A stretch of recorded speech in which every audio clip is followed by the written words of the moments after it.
ಆಕಾಶವಾಣಿ ವಾರ್ತೆಗಳು ಓದುತ್ತಿರುವವರು ವಿದ್ಯಾ ಭಟ್. ಮುಖ್ಯಾಂಶಗಳು: ರಾಷ್ಟ್ರದ ಪ್ರಜಾಪ್ರಭುತ್ವದ ಶಕ್ತಿ ಮತ್ತು ಏಕತೆಯನ್ನು ಬಿಂಬಿಸಿದ ಗಣರಾಜ್ಯೋತ್ಸವ ಆಚರಣೆ, ಪ್ರಧಾನಿ ನರೇಂದ್ರ ಮೋದಿ. ವಿದೇಶಗಳ ರಾಯಭಾರ ಕಚೇರಿಗಳಲ್ಲಿ ಉತ್ಸಾಹದಿಂದ ಗಣರಾಜ್ಯೋತ್ಸವ ಆಚರಣೆ, ಅನಿವಾಸಿ ಭಾರತೀಯರಲ್ಲಿ ಸಂತಸ. ಕೇಂದ್ರ ಸರ್ಕಾರದಿಂದ ದ್ವಿದಳ ಧಾನ್ಯಗಳ 100% ಖರೀದಿಗೆ ಕನಿಷ್ಠ ಬೆಂಬಲ ಬೆಲೆ, ಕೇಂದ್ರ ಸಚಿವ ಶಿವರಾಜ್ ಸಿಂಗ್ ಚೌಹಾಣ್ ಘೋಷಣೆ. ಹಾಗೂ ಮಹಿಳಾ Premier League cricket, Royal Challengers Bengaluru, Mumbai Indians ತಂಡಗಳು ಮುಖಾಮುಖಿ. ವಾರ್ತೆಗಳ ವಿವರ.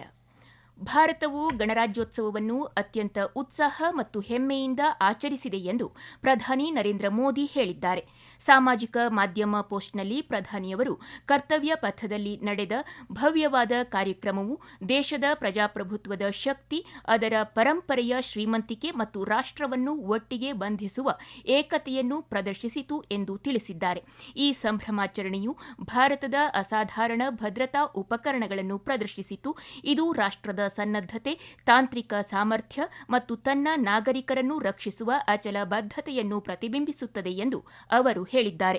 ಗಣರಾಜ್ಯೋತ್ಸವದ ಸಂದರ್ಭದಲ್ಲಿ ಯುರೋಪಿಯನ್ ಕೌನ್ಸಿಲ್ ಅಧ್ಯಕ್ಷ ಆಂಟೋನಿಯೋ ಕೋಸ್ಟಾ ಮತ್ತು ಯುರೋಪಿಯನ್ ಕಮಿಷನ್ ಅಧ್ಯಕ್ಷೆ ಉರ್ಸುಲಾ ವಾನ್ ಡೆರ್ ಲೆಯೆನ್ ಅವರಿಗೆ ಆತಿಥ್ಯ ವಹಿಸುವ ಸೌಭಾಗ್ಯ ದೇಶಕ್ಕೆ ದೊರಕಿದೆ ಎಂದು ಪ್ರಧಾನಿಯವರು ಒತ್ತಿ ಹೇಳಿದ್ದಾರೆ.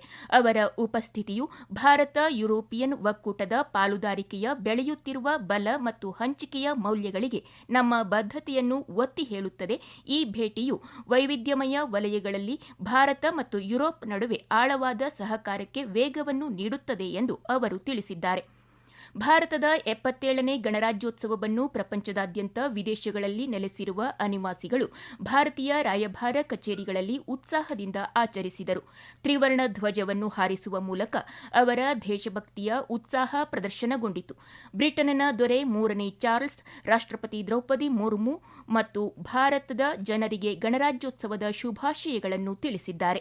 ಕಾಮನ್ವೆಲ್ತ್ ಮೌಲ್ಯಗಳಲ್ಲಿ ಬೇರೂರಿರುವ ನಿರಂತರ ಭಾರತ-ಯುಕೆ ಪಾಲುದಾರಿಕೆಯನ್ನು ಶ್ಲಾಘಿಸಿದ ಅವರು ಅಹಮದಾಬಾದ್ನಲ್ಲಿ 2030ರ ಕಾಮನ್ವೆಲ್ತ್ ಕ್ರೀಡಾಕೂಟವನ್ನು ಆಯೋಜನೆ ಮಾಡಲು ಅವಕಾಶ ಪಡೆದಿರುವ ಭಾರತವನ್ನು ಅಭಿನಂದಿಸಿದರು.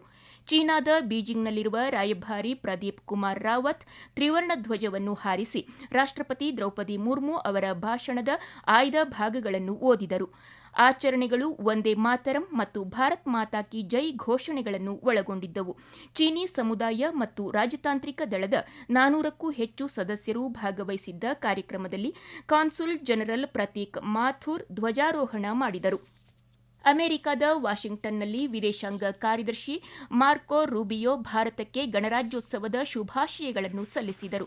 ಕ್ವಾಡ್ ಮೂಲಕ ನಮ್ಮ ಬಹು ಹಂತದ ಸಹಕಾರಕ್ಕೆ ರಕ್ಷಣೆ, ಇಂಧನ, ನಿರ್ಣಾಯಕ ಖನಿಜಗಳು ಮತ್ತು ಉದಯೋನ್ಮುಖ ತಂತ್ರಜ್ಞಾನಗಳ ಕುರಿತು ಭಾರತ-ಯುಎಸ್ ನಿಕಟ ಸಹಭಾಗಿತ್ವವನ್ನು ಅವರು ಶ್ಲಾಘಿಸಿದರು.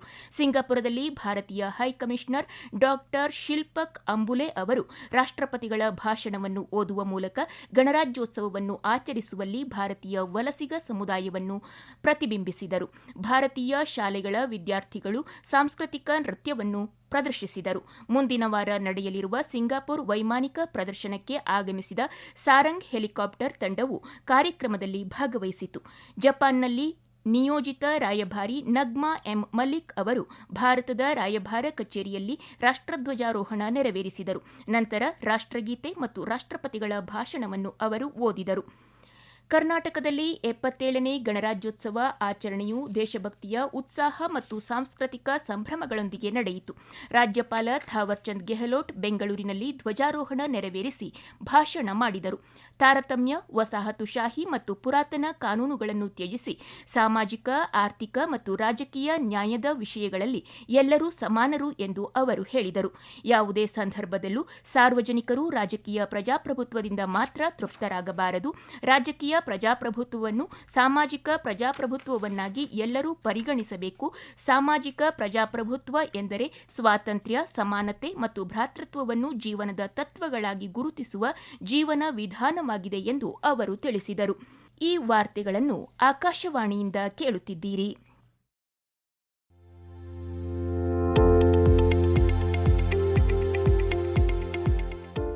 ಎಲ್ಲ ರಾಷ್ಟ್ರೀಯ ವಾರ್ತೆಗಳು ಹಾಗೂ ಪ್ರದೇಶ ಸಮಾಚಾರ ಈಗ ಆಕಾಶವಾಣಿ ನ್ಯೂಸ್ ಕನ್ನಡ ಯೂಟ್ಯೂಬ್ ಚಾನೆಲ್ನಲ್ಲಿ ಲಭ್ಯ. ನಮ್ಮ ಎಕ್ಸ್ ಖಾತೆ ಮತ್ತು ಇನ್ಸ್ಟಾಗ್ರಾಂ ಖಾತೆ ಆಕಾಶವಾಣಿ ನ್ಯೂಸ್ ಕನ್ನಡ. ಹೆಚ್ಚಿನ ಮಾಹಿತಿಗಾಗಿ ನಮ್ಮ ಫೇಸ್ಬುಕ್ ಖಾತೆ ಆಕಾಶವಾಣಿ ವಾರ್ತೆ ಕನ್ನಡವನ್ನು ಅನುಸರಿಸಿ.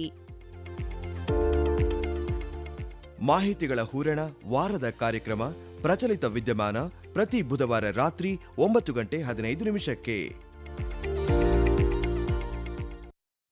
ಸರ್ಕಾರವು ತೊಗರಿ, ಮಸೂರ್ ಮತ್ತು ಉದ್ದು ಸೇರಿದಂತೆ ದ್ವಿದಳ ಧಾನ್ಯಗಳ 100% ಖರೀದಿಯನ್ನು ಕನಿಷ್ಠ ಬೆಂಬಲ ಬೆಲೆಯಲ್ಲಿ ಖಚಿತಪಡಿಸಿಕೊಳ್ಳಲು ಕೆಲಸ ಮಾಡುತ್ತಿದೆ ಎಂದು ಕೃಷಿ ಮತ್ತು ರೈತ ಕಲ್ಯಾಣ ಸಚಿವ ಶಿವರಾಜ್ ಸಿಂಗ್ ಚೌಹಾಣ್ ಇಂದು ಘೋಷಿಸಿದ್ದಾರೆ.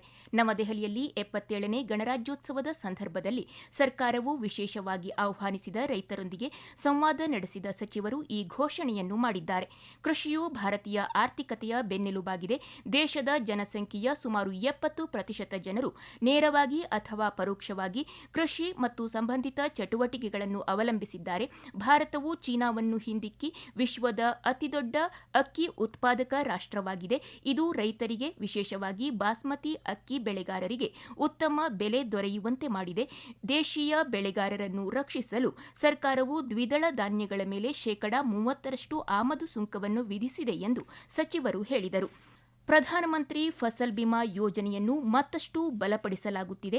ಕಾಡು ಪ್ರಾಣಿಯಿಂದ ಉಂಟಾಗುವ ಬೆಳೆ ನಷ್ಟಗಳಿಗೆ ವಿಮಾ ರಕ್ಷಣೆಯನ್ನು ವಿಸ್ತರಿಸುವ ಬಗ್ಗೆ ಸರ್ಕಾರ ಪರಿಗಣಿಸುತ್ತಿದೆ ಎಂದ ಸಚಿವರು, ನಿಗದಿತ ಅವಧಿಯನ್ನು ಮೀರಿ ಕ್ಲೇಮ್ ಪಾವತಿಗಳು ವಿಳಂಬವಾದರೆ ವಿಮಾ ಕಂಪನಿಗಳು 12% ಬಡ್ಡಿಯನ್ನು ಪಾವತಿಸಲು ಹೊಣೆಗಾರರಾಗುತ್ತಾರೆ ಎಂದು ಸಚಿವರು ಘೋಷಿಸಿದರು.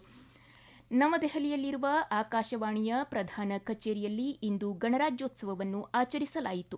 ಇದೇ ಸಂದರ್ಭದಲ್ಲಿ ಮಾಧ್ಯಮಗಳೊಂದಿಗೆ ಮಾತನಾಡಿದ ಮಾಹಿತಿ ಮತ್ತು ಪ್ರಸಾರ ಸಚಿವ ಅಶ್ವಿನಿ ವೈಷ್ಣವ್, ಪ್ರಧಾನಿ ನರೇಂದ್ರ ಮೋದಿಯವರ ಮನ್ ಕಿ ಬಾತ್ ಕಾರ್ಯಕ್ರಮವು ದೇಶಾದ್ಯಂತ ಸಮಾಜದ ಪ್ರತಿಯೊಂದು ವರ್ಗದ ಜನರ ಸಕಾರಾತ್ಮಕ ಕೊಡುಗೆಗಳನ್ನು ಗುರುತಿಸುವ ಮತ್ತು ವರ್ಧಿಸುವ ವೇದಿಕೆಯಾಗಿ ಹೊರಹೊಮ್ಮುತ್ತಿದೆ. ಜನರು ಮಾಡುತ್ತಿರುವ ಸಕಾರಾತ್ಮಕ ಕೆಲಸಗಳಿಗೆ ಬೆಳಕು ಚೆಲ್ಲುವ ಮಾಧ್ಯಮವಾಗಿ ಮನ್ ಕಿ ಬಾತ್ ಕಾರ್ಯಕ್ರಮ ಕಾರ್ಯನಿರ್ವಹಿಸುತ್ತಿದೆ ಎಂದು ಅವರು ತಿಳಿಸಿದರು. ಆಕಾಶವಾಣಿಯ ಮಹಾನಿರ್ದೇಶಕ ರಾಜೀವ್ ಕುಮಾರ್ ಜೈನ್ ಅವರು ಆಕಾಶವಾಣಿ ಭವನದಲ್ಲಿ ರಾಷ್ಟ್ರಧ್ವಜಾರೋಹಣ ನೆರವೇರಿಸಿದರು. ದೆಹಲಿಯ ಕರ್ತವ್ಯ ಪಥದಲ್ಲಿ ನಡೆದ 77ನೇ ಗಣರಾಜ್ಯೋತ್ಸವ ಪಥಸಂಚಲನದಲ್ಲಿ ಆಯುಷ್ ಸಚಿವಾಲಯದ ಸ್ತಬ್ಧ ಚಿತ್ರವನ್ನು ಪ್ರದರ್ಶಿಸಲಾಯಿತು. ಈ ಸ್ತಬ್ಧ ಚಿತ್ರವು ಆಧುನಿಕ ತಂತ್ರಜ್ಞಾನದೊಂದಿಗೆ ಸಂಯೋಜಿಸಲ್ಪಟ್ಟ ಭಾರತೀಯ ಸಾಂಪ್ರದಾಯಿಕ ಔಷಧ ಪದ್ಧತಿಗಳ ಸಮಗ್ರ ನಿರೂಪಣೆಯನ್ನು ಪ್ರಸ್ತುತಪಡಿಸಿತು. ಆಯುಷ್ ಕಾ ತಂತ್ರ ಸ್ವಾಸ್ಥ್ಯ ಕಿ ಮಂತ್ರ ಎಂಬ ಧ್ಯೇಯದಡಿಯಲ್ಲಿ ನಿರ್ಮಿಸಲ್ಪಟ್ಟ ಈ ಸ್ತಬ್ಧ ಚಿತ್ರವು ಆತ್ಮನಿರ್ಭರ ಭಾರತ ಮತ್ತು ಪ್ರಜಾಕೇಂದ್ರಿತ ಅಭಿವೃದ್ಧಿಯ ವಿಶಾಲ ರಾಷ್ಟ್ರೀಯ ದೃಷ್ಟಿಕೋನಕ್ಕೆ ಒತ್ತು ನೀಡುತ್ತದೆ ಎಂದು ಸಚಿವಾಲಯ ತಿಳಿಸಿದೆ. ವೈದ್ಯಕೀಯ ಕ್ಷೇತ್ರದಲ್ಲಿನ ಅಪ್ರತಿಮ ಸೇವೆ ಹಾಗೂ ಸಾಮಾಜಿಕ ಬದ್ಧತೆಯನ್ನು ಗುರುತಿಸಿ ದಾವಣಗೆರೆಯ ಹೆಸರಾಂತ ವೈದ್ಯ ಡಾ. ಸುರೇಶ್ ಹನಗವಾಡಿ ಅವರಿಗೆ ಕೇಂದ್ರ ಸರ್ಕಾರವು ದೇಶದ ಪ್ರತಿಷ್ಠಿತ ಪದ್ಮಶ್ರೀ ಪ್ರಶಸ್ತಿಯನ್ನು ಘೋಷಿಸಿದೆ. ಅಪರೂಪದ ಹಾಗೂ ಮಾರಣಾಂತಿಕ ಕಾಯಿಲೆಯಾದ ಹಿಮೋಫಿಲಿಯಾ ನಿಯಂತ್ರಣ ಮತ್ತು ಚಿಕಿತ್ಸೆಯಲ್ಲಿ ಡಾ. ಹನಗವಾಡಿ ಅವರು ಕರ್ನಾಟಕದಲ್ಲಿ ಕ್ರಾಂತಿಕಾರಿ ಬದಲಾವಣೆ ತಂದಿದ್ದಾರೆ. ದಶಕಗಳ ಹಿಂದೆ ಈ ಕಾಯಿಲೆಯ ಬಗ್ಗೆ ಜನರಲ್ಲಿ ಅರಿವು ಇಲ್ಲದ ಕಾಲದಲ್ಲೇ ಕಾರ್ಯಪ್ರವೃತ್ತರಾದ ಇವರು ಕರ್ನಾಟಕ ಹಿಮೋಫಿಲಿಯಾ ಸೊಸೈಟಿಯನ್ನು ಸ್ಥಾಪಿಸುವ ಮೂಲಕ ಸಾವಿರಾರು ರೋಗಿಗಳಿಗೆ ಆಶಾಕಿರಣವಾಗಿದ್ದಾರೆ.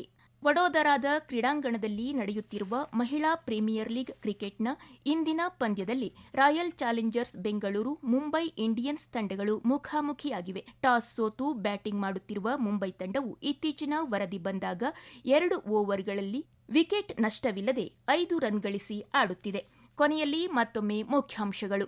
ರಾಷ್ಟ್ರದ ಪ್ರಜಾಪ್ರಭುತ್ವದ ಶಕ್ತಿ ಮತ್ತು ಏಕತೆಯನ್ನು ಬಿಂಬಿಸುವ ಗಣರಾಜ್ಯೋತ್ಸವ ಆಚರಣೆ, ಪ್ರಧಾನಿ ನರೇಂದ್ರ ಮೋದಿ. ವಿದೇಶಗಳ ರಾಯಭಾರ ಕಚೇರಿಗಳಲ್ಲಿ ಉತ್ಸಾಹದಿಂದ ಗಣರಾಜ್ಯೋತ್ಸವ ಆಚರಣೆ, ಅನಿವಾಸಿ ಭಾರತೀಯರಲ್ಲಿ ಸಂತಸ. ಕೇಂದ್ರ ಸರ್ಕಾರದಿಂದ ದ್ವಿದಳ ಧಾನ್ಯಗಳ 100% ಖರೀದಿಗೆ ಕನಿಷ್ಠ ಬೆಂಬಲ ಬೆಲೆ, ಕೇಂದ್ರ ಸಚಿವ ಶಿವರಾಜ್ ಸಿಂಗ್ ಚೌಹಾಣ್ ಘೋಷಣೆ. ಹಾಗೂ ಮಹಿಳಾ Premier League cricket, Royal Challengers Bengaluru, Mumbai Indians ತಂಡಗಳು ಮುಖಾಮುಖಿ. ಇಲ್ಲಿಗೆ ವಾರ್ತಾ ಪ್ರಸಾರ ಮುಕ್ತಾಯವಾಯಿತು. ನಮ್ಮ ಮುಂದಿನ ವಾರ್ತಾ ಪ್ರಸಾರ ನಾಳೆ ಬೆಳಿಗ್ಗೆ 7:05 ನಿಮಿಷಕ್ಕೆ.